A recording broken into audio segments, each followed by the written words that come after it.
tenho a sensação que algo interno vai acontecer nos Estados Unidos. Tenho percebido alguns eventos estranhos acontecendo. O que o senhor acha que está acontecendo com os Estados Unidos? Eles estão entrando numa crise, né? Mas, tipo assim, eles estão indo para o lado do Não, fascismo? É uma guerra civil? É uma. O que vai acontecer lá, será? está acontecendo, sim, algumas coisas nos Estados Unidos. As mudanças estão muito grandes no cenário internacional, a perda da hegemonia é rápida. Isso não quer dizer que amanhã o império vai desabar, né? Olhando na dimensão histórica, nós não podemos ter pressa para nada, né? Nós somos muito imediatistas, né? Então, por exemplo, a mudança mais acelerada no mundo hoje é a perda do poder do dólar, tanto como moeda de Hum, reserva, como moeda do comércio internacional. Quando é que foi estabelecido que tinha que ser tudo em dólar? Foi estabelecido há 80 anos. Vai fazer agora, no mês de junho, foi no dia, foi de 2 a 10 de junho de 1944, na pequenina cidade de Bretton Woods, no pequenino estado de New Hampshire, nos Estados Unidos, que foi feito lá uma conferência da qual participaram 700 representantes, delegados de 44 países. O Brasil estava presente, com uma delegação grande, de 9. Né? O que foi a essência da decisão? A essência é o seguinte: ó, olha, Inglaterra, obrigado aí por tudo que você fez, sua moeda é muito legal, a libra esterlina, mas nós não vamos mais usar a libra esterlina para nada. Foi uma derrota que, na verdade, sacramentou a decadência do Império Inglês, né? Que já tinha se desmoronado no mundo inteiro, né? Que já venceu aí a primeira e a segunda guerra junto com aliados, mas estava muito desgastado, e os Estados Unidos só em ascensão, né? Então a Inglaterra cedeu, né? Então o dólar é a moeda única que você pode fazer reserva, que é reserva, guardar aquela montanha de dólar em algum banco. Geralmente os bancos suíços, eles pagam os juros baixos, mas são muito seguros, né? E também o comércio internacional. Então você imagina uma situação China e Rússia que tem um comércio elevadíssimo, bilhões e bilhões de dólares. Só para você ter uma ideia, a Europa parou de comprar da Rússia 50 milhões de metros cúbicos de gás por ano, por imposição dos Estados Unidos. Né? Para eles venderem o gás dele, tinha que parar de comprar o da Rússia, e o gás dos Estados Unidos é 5 vezes mais caro. Né? Bom, a China está comprando da Rússia o triplo, 150 milhões de metros cúbicos por ano. Né? Então, como é que é feita uma operação de compra e venda com câmbio internacional entre países vizinhos ali, vizinho, né? Casa geminada, como a gente diz na rua, assim, né? Um empresário russo que vai comprar um produto chinês, ele troca rublos em dólar no Banco Central. O Banco Central pega estes dólares, manda para a China, não sei se para o Banco Central, etc., que transforma dólar em yuan e paga a mercadoria comprada pelo russo, fabricada pelo empresário chinês. Essa é uma operação de guerra. Né? Por que é que eles não usam as suas próprias moedas? Essa é a pergunta de US$ 1 milhão que já vem sendo feita desde que os BRICS foram criados em 2009. Né? Então, os BRICS vão fazer esse ano a sua 15ª cúpula, que vai ser em outubro lá na própria Rússia, sob a presidência de Vladimir Putin. Teremos uma moeda única?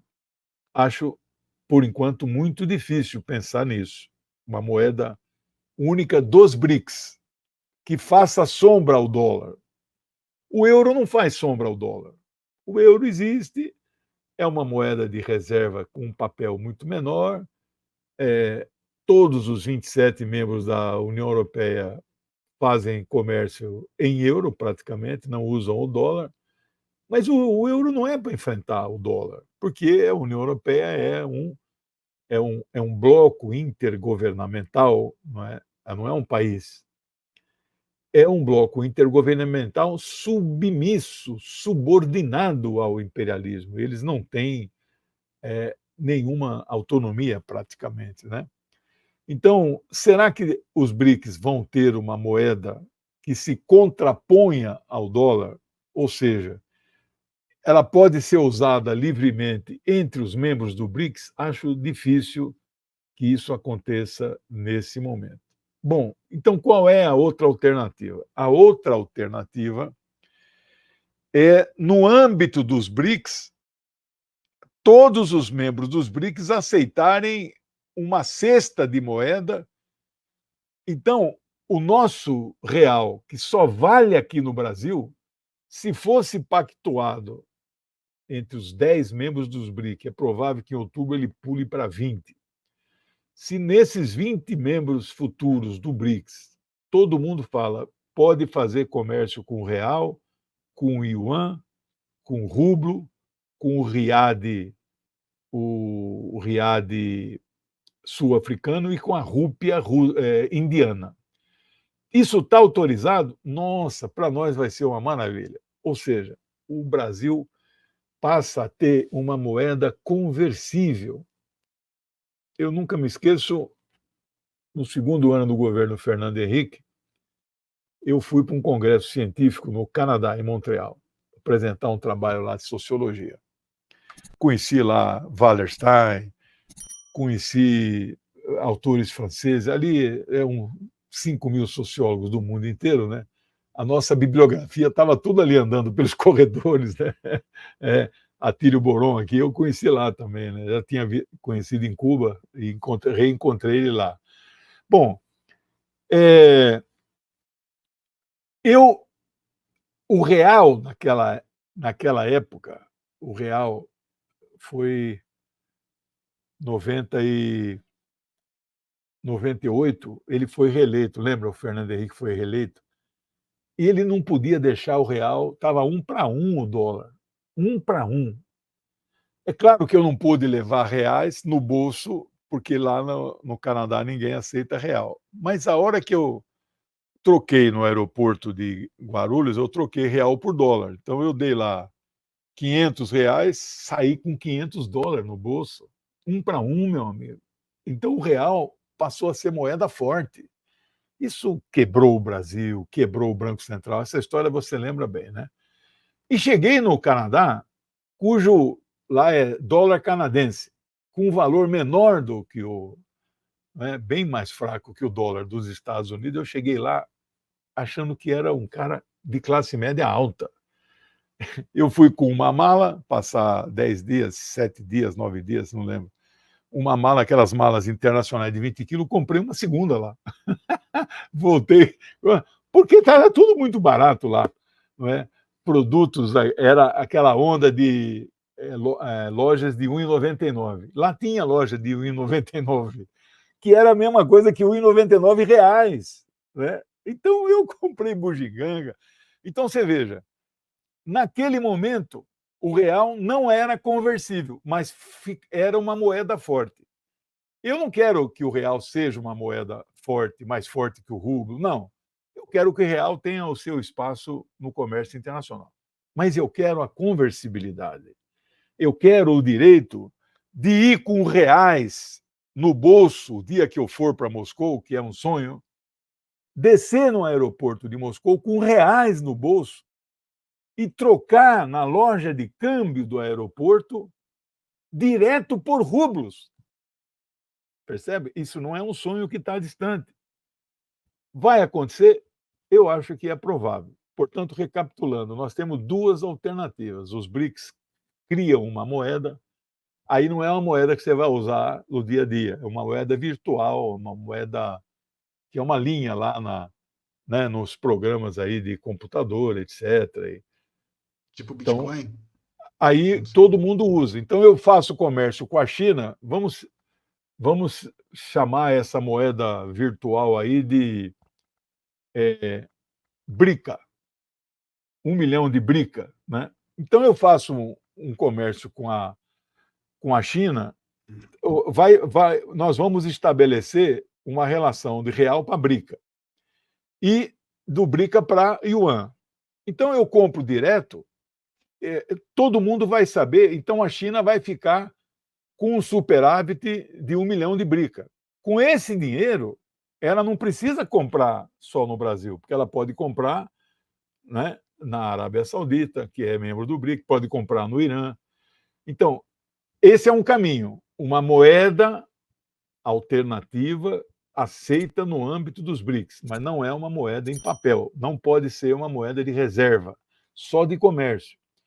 A segunda, que eu acho até mais fácil de operar, é isso que eu acabei de demonstrar. Você tem uma cesta de moedas. Eu estou falando tudo isso para mostrar o quê? Há uma decadência real dos Estados Unidos, há uma perda de poder real. Agora, o que está acontecendo lá, pode acontecer uma guerra civil, acho difícil isso acontecer hoje. Não há nada que se compare a 1861, 4 anos de guerra civil. Não, eu não sinto isso.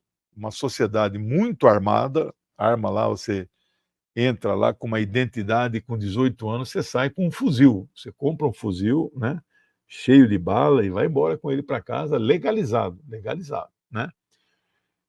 Eu não vejo guerra civil. Agora, eu posso imaginar, antes da guerra civil, não estou descartando que não possa existir, pode, né, mas eu acho difícil. Antes da guerra civil, o que eu acho que pode acontecer, e acho que talvez até vá a qualquer momento, algum desses grandes estados que se sentem oprimidos pela federação, né, decretar a sua independência, sua autonomia, desvincular-se.